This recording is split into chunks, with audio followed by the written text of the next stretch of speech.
14, nós não iremos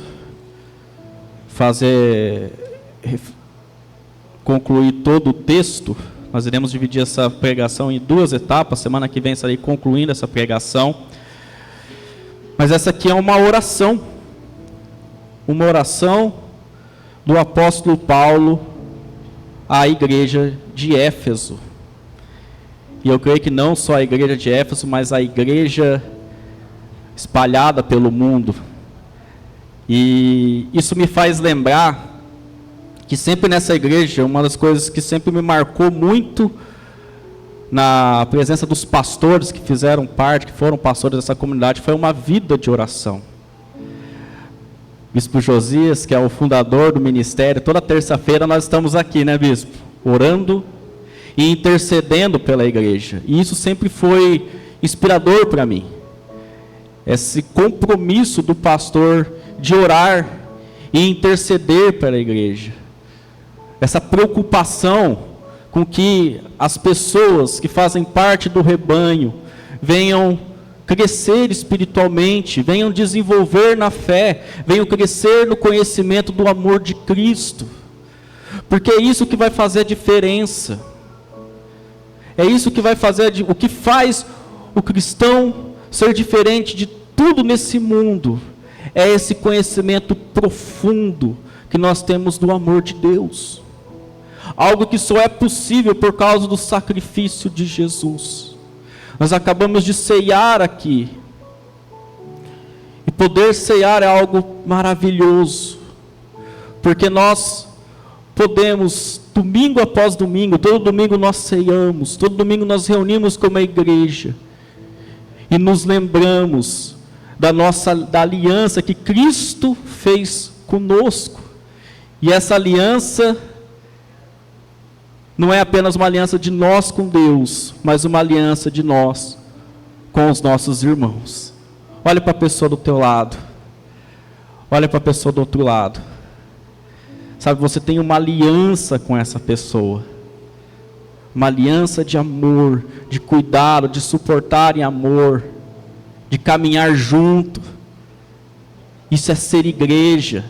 Juntos caminhando para um alvo que é Cristo, juntos ajudando um ao outro a chegar à estatura do homem perfeito que é Cristo. Você crê nisso, amém? Glória a Deus. Eu quero começar lendo esse texto, essa oração que o apóstolo Paulo faz à igreja, uma das orações mais belas.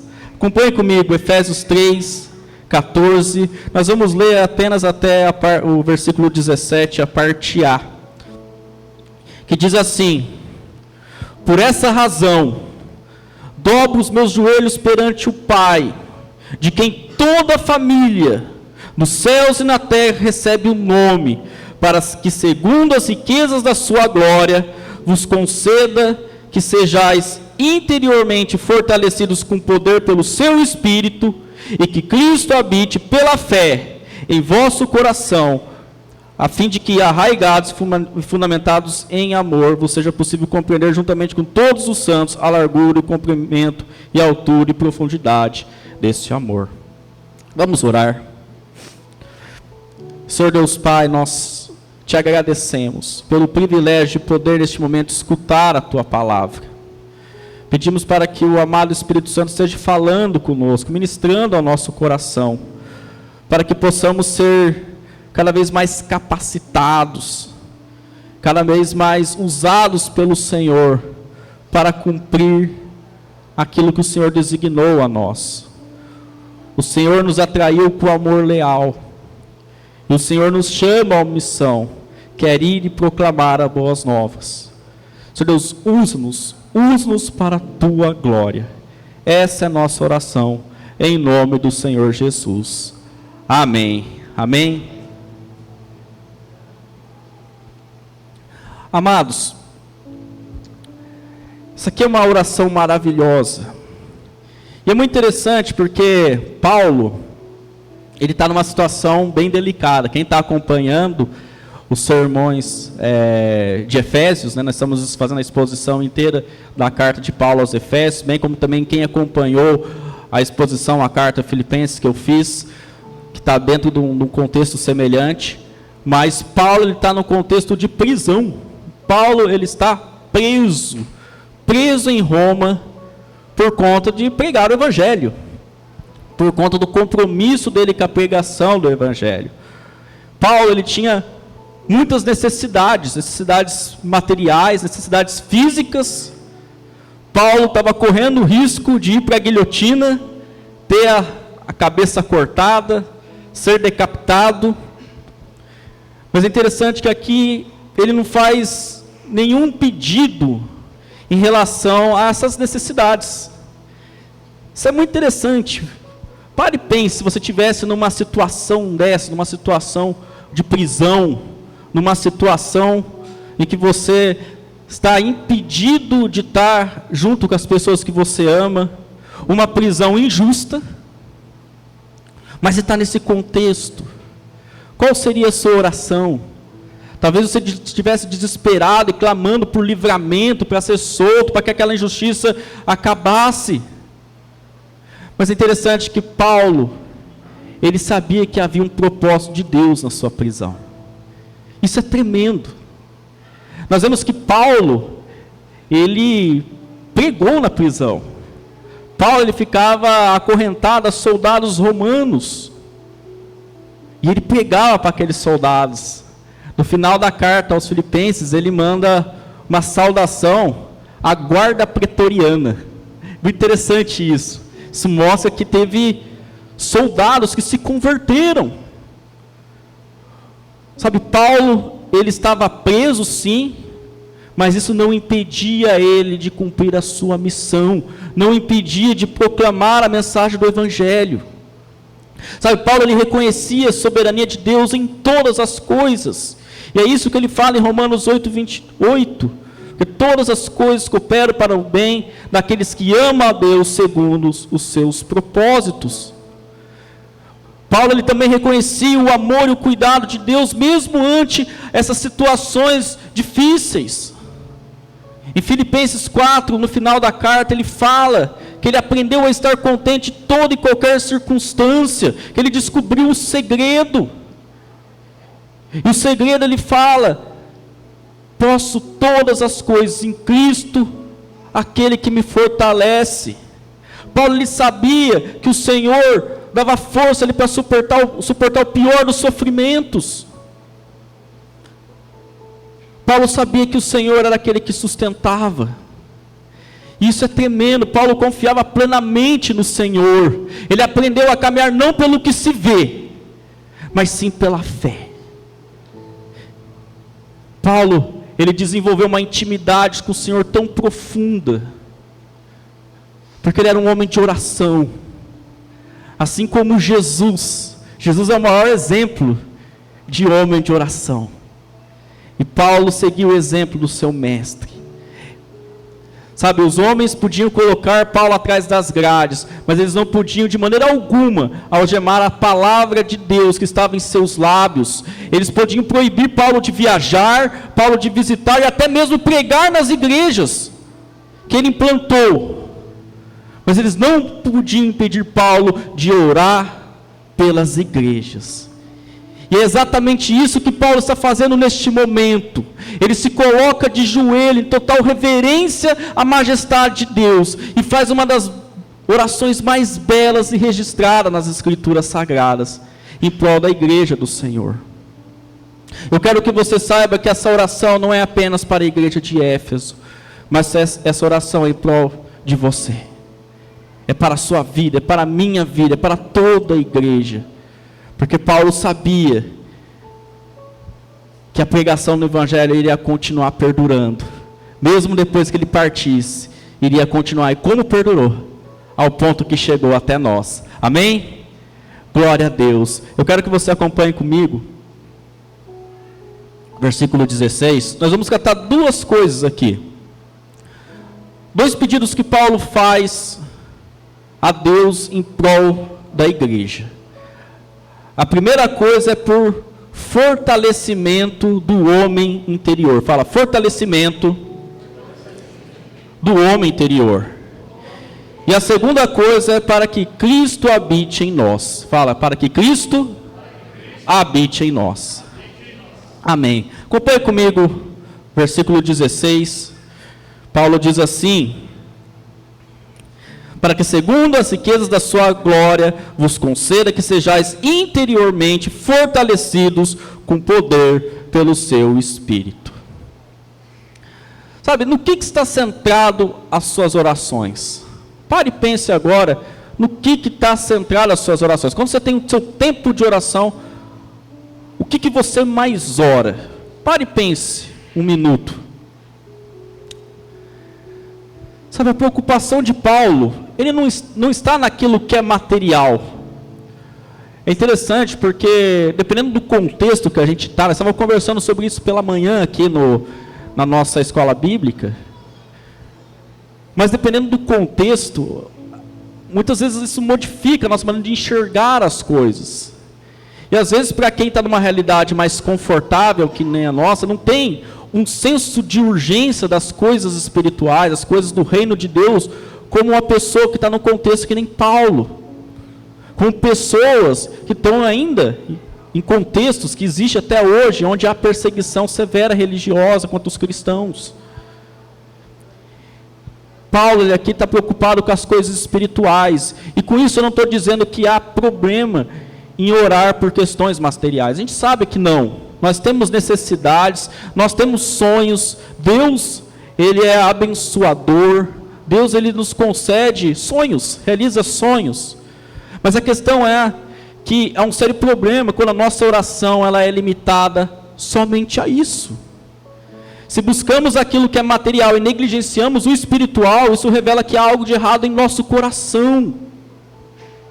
Sabe, a palavra de Deus diz em Mateus 6,33: mas buscai em primeiro lugar o reino de Deus e a sua justiça, e todas as demais coisas serão acrescentadas. Muitas vezes invertemos a ordem dessas coisas. É isso que tem acontecido muito nos dias de hoje. As pessoas negligenciam as coisas do reino de Deus, negligenciam buscar o reino de Deus e a sua justiça. Por quê? Porque está preocupado com os afazeres deste mundo. E amados, eu gosto de usar a história de Marta e Maria como exemplo.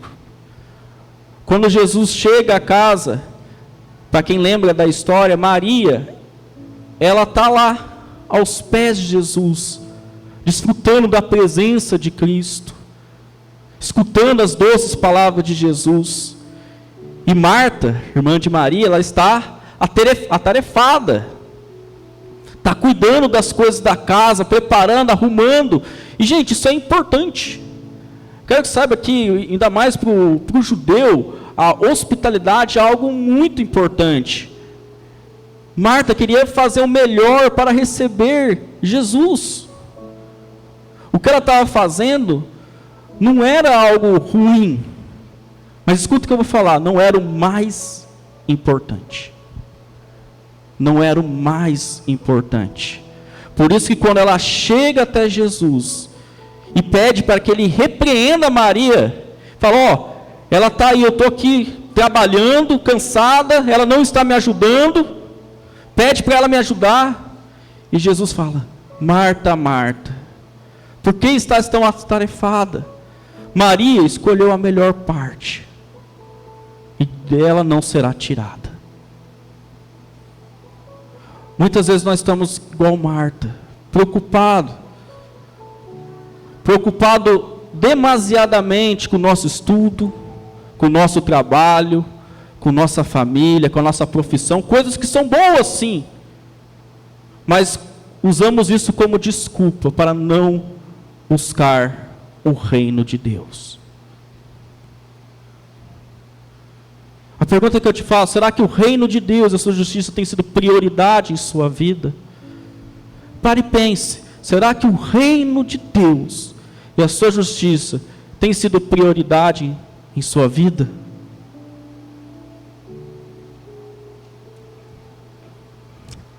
Paulo aqui, Ele não faz uma oração genérica, ele faz uma oração bem pontual. E ele pede por fortalecimento. Olha isso, fortalecimento interior, com o poder do Espírito Santo. Sabe, a presença do Espírito na vida do cristão é a evidência da salvação. É isso que Romanos 8:9 fala. Que Cristo habita em nós porque o Espírito habita em nós. Mas é o poder do Espírito que é a evidência da capacitação na vida do crente. Quando nós olhamos para Jesus, ele não deixou de ser Deus. Precisamos ter isso em mente. Jesus, ele nunca deixou de ser Deus. Ele continuou sendo Deus, mas quando ele se encarna e vira um homem, ele abre mão de certos atributos. Ele se torna um ser humano. E tudo que ele fez no seu ministério foi junto à obra do Espírito Santo. Ele recebe o Espírito Santo logo no ato que ele é batizado. Isso é tremendo, isso é um exemplo para nós. E nós vemos que isso acontece. No livro de Atos nós vemos os discípulos recebendo do Espírito Santo.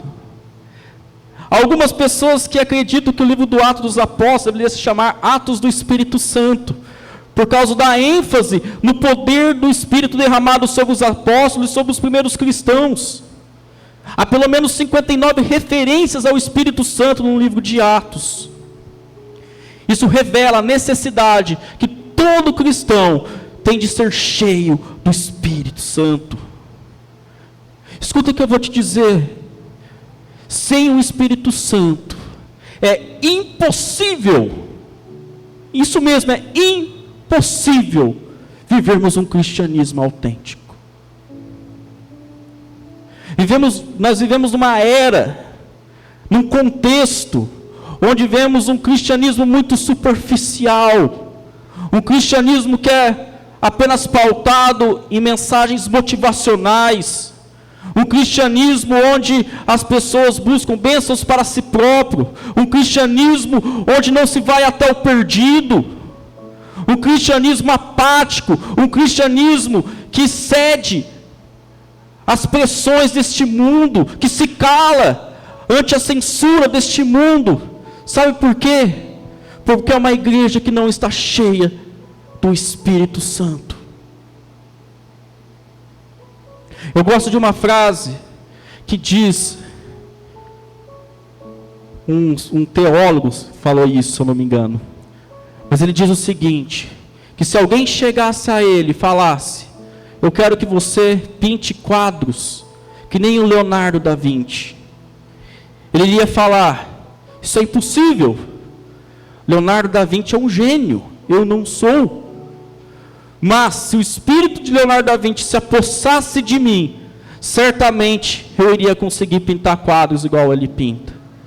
Da mesma maneira que se alguém chegar para mim e falar, viva a vida de Cristo, eu vou dizer, isso é impossível, porque Cristo pode ou não. Mas se o Espírito de Deus habitar em mim, certamente eu conseguirei seguir os passos de Cristo. Nós precisamos do Espírito Santo, precisamos ser fortalecidos com o poder do Espírito Santo, porque somos fracos, porque o diabo é astuto, e porque o nosso homem interior, a nossa mente, o nosso coração, a nossa vontade, depende do poder do alto para viver em santidade. Sabe, eu estou vivendo uma fase muito legal com a minha filha Lúcia. Lúcia está para completar 2 anos. E ela está numa fase que ela acha que ela é independente. Dizem que é a adolescência dos bebês. E ela acha que pode fazer as mesmas coisas que eu e a Daiane fazemos. E ela não pode. Mas na cabecinha dela, ela acha que pode. Ela quer participar de tudo, o que é muito legal. E essa semana, eu saí para levar o lixo. E ela logo veio atrás e quis pegar um dos sacos. Só que ela não conseguia levantar. Por quê? Porque era muito pesado para ela. Só que eu vendo ela querendo participar daquilo, tá junto comigo, o que eu fiz? Eu peguei o saco, segurei, deixei ela segurando na base, enquanto ela achava que ela estava conseguindo levar, mas na verdade quem estava segurando, quem estava fazendo a força, era eu. É assim que o Espírito Santo age em nossa vida. É assim que o Espírito Santo age na vida do crente. A força não está em nós, mas sim no agir do Espírito Santo em nós. Amém? Você crê nisso?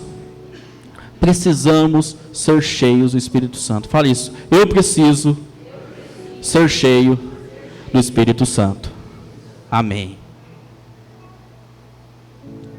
Segunda coisa que Paulo pede à igreja, para Deus em relação à igreja, a habitação de Cristo. Acompanhe comigo, versículo 17, parte A.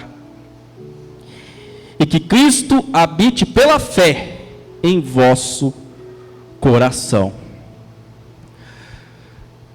É interessante porque o poder do Espírito Santo e a habitação de Cristo, na verdade, refere-se à mesma experiência. Paulo, ele está fazendo isso para trazer uma ênfase no que ele está querendo falar. É mediante o Espírito que Cristo habita em nosso coração.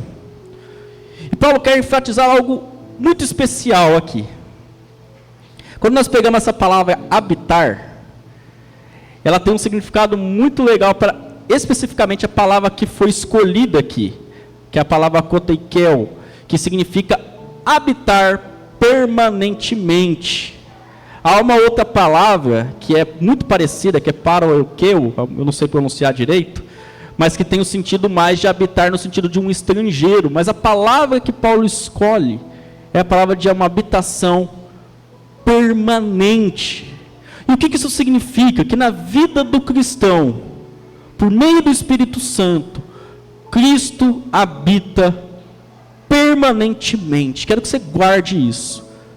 Na vida do cristão, daquele que teve uma experiência real com Jesus, daquele que realmente, verdadeiramente depositou a fé em Cristo Jesus e recebeu o Espírito Santo, Cristo habita permanentemente. Isso significa que não há possibilidade do Espírito Santo habitar na vida do crente e depois abandoná-lo. Quando nós vemos, a partir de Atos 2, a descida do Espírito Santo sobre a igreja lá no Pentecostes, em nenhum momento nós vemos a partir daí o Espírito se apartando da vida do crente. Em nenhum momento. Você pode pegar e ler, você não vai encontrar isso. Porque Cristo, Ele não vem habitar em nossa vida como um estrangeiro que está de passagem, mas sim como aquele que habita permanentemente. E não apenas isso, mas Ele é também aquele que toma conta da casa. Ele é aquele que entra na nossa casa e começa a fazer uma limpeza.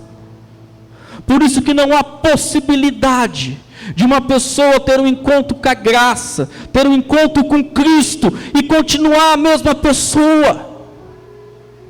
Muitas pessoas pensam, então é só aceitar Jesus, então se eu sou salvo, uma vez salvo, sempre salvo, quer dizer que então aceitei Jesus, então eu não perco a salvação, então eu posso continuar vivendo da maneira que eu quiser, que eu já estou salvo mesmo, o Espírito Santo vai continuar em mim, Cristo vai continuar habitando em mim. Não é bem assim, porque a evidência que o Espírito Santo habita na vida do crente é a busca pela santidade.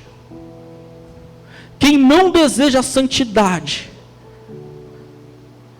quem se diz cristão, se diz evangélico, vai à igreja religiosamente, cumpre os ritos, mas não tem mudança de vida, não tem transformação, continua a mesma coisa, continua uma vida carnal, essa pessoa está revelando que ela não tem o Espírito Santo. Ela está revelando que ela não é salva. Não há evidência de salvação, não há fruto de salvação. E é muito triste quando pessoas se enganam, vivendo uma vida pseudo-religiosa. Uma vida buscando as coisas pela força do próprio braço, mas não tem a dependência do Espírito Santo, não tem o Espírito Santo habitando nelas. Sabe, a palavra de Deus diz em Gálatas 2:20, portanto não sou mais eu quem vive, mas é Cristo que vive em mim, e essa vida que vivo agora no corpo, vivo pela fé no Filho de Deus, que me amou e se entregou por mim. É Cristo que vive em mim. Não são mais os meus desejos, não são mais as minhas vontades, não são mais a minha maneira de pensar, as minhas ideologias. É Cristo, Cristo habitando em mim por meio do Espírito Santo. Por isso que eu quero enfatizar isso, que se você teve uma conversão genuína, se você realmente teve essa conversão, o Espírito Santo habita em você, logo Cristo habita em você. Isso significa que você é salvo. Se você, pode acontecer de pessoas que receberam, tiveram essa experiência, se afastaram da comunhão, se desviaram, como diz, mas se essa pessoa foi realmente salva, ela vai voltar, assim como o filho pródigo voltou. O filho pródigo deixou de ser filho, quando ele abandonou o pai, em nenhum momento, ele mesmo se considerou não mais filho, mas o pai continuou vendo ele como filho. Mesmo que ande por caminhos tortuosos, ele vai voltar. Agora, quem nega Cristo, quem é apóstata, esse nunca foi salvo. Como João fala, nunca fez parte dos nossos. Então, o Espírito Santo é esse selo da salvação. Em Filipenses 1:6 diz que aquele que começou a boa obra em nossa vida, Ele mesmo há de concluir. Uma obra se iniciou na nossa vida, e essa obra será concluída até o dia de Cristo Jesus. Nós estamos sendo trabalhados dentro de nós a santificação. Por isso que a segunda coisa, e aqui quero encerrar com isso, que é o Espírito Santo que trabalha em nós a santificação. Hebreus 12:14 diz que sem santidade ninguém verá o Senhor. O nosso pecado nos impede de ver a Deus. Por isso, o Espírito Santo coloca em nosso coração um desejo ardente pela santidade. E quando eu falo um desejo ardente pela santidade, não estou dizendo apenas de deixar de fazer coisas, aquela coisa, tem que parar de fumar, parar de beber, parar de fazer isso, fazer isso. Claro que coisas irão acontecer, mas a verdade é que pessoas podem parar de fazer muitas coisas e continuarem vivendo uma vida religiosa sem o Espírito Santo. Um desejo ardente pela santidade é um desejo pela presença de Deus. Cristo pagou um preço para que nós pudéssemos ter um acesso ao Pai. E nesse relacionamento, a santidade que há em Deus, ela é impregnada em nós. Nós nos caímos em humilhação ao Senhor, reconhecemos o nosso pecado. Essa semana eu estava reescutando um álbum de uma banda de rock cristã, do Fruto Sagrado, tinha uma música chamada No Porão da Minha Alma, e ele cita na música esse porão da alma, onde estão as coisas mais sujas da nossa alma, e no final da música ele fala: só o Senhor pode me livrar do que há no porão da minha alma. Todos nós há coisas na nossa alma, um porão na nossa alma, onde há essa sujeira, está lá escondido, aquela coisa que você não quer revelar para ninguém. Mas quando nós temos um encontro com a graça de Deus, esse porão é aberto, nós nos deparamos com essa nossa pecaminosidade. Ao passo que a graça do Senhor, essa mesma graça que nos salvou, é a graça que nos capacita a vencer o pecado, a lutar contra o pecado, a vencer as tentações, a ser santo assim como o nosso Deus é santo. É Ele que nos santifica. Sabe qual que é o nosso maior esforço? Buscar a presença de Deus, porque a cruz nos deu esse livre acesso. Amém? Eu quero encerrar essa pregação dizendo que essa é a minha oração para essa igreja, para que todos vocês sejam cheios do Espírito Santo, tenham essa convicção de que Cristo habita em seu ser, e que você possa viver uma vida de santidade, uma vida que glorifique ao Senhor. Sabe, quando nós buscamos ao Senhor, as coisas se tornam mais leves. Se você está se sentindo ainda muito desgastado, parece que a vida cristã é um peso, é porque você está vivendo uma religiosidade muito pesada. Deixe o Senhor trabalhar na sua vida, se entregue ao Senhor, busque a presença de Deus, busque, separe tempo para ler e meditar na palavra de Deus, separe tempo para orar, para adorar ao Senhor, busque a presença de Deus, todos os dias da sua vida, busque a presença de Deus. É isso que vai fazer a diferença na sua vida, é isso que você vai fazer, ser cheio do Espírito Santo. E como nós estávamos conversando novamente lá no Pit na Maria, nós não percebemos quando nós crescemos.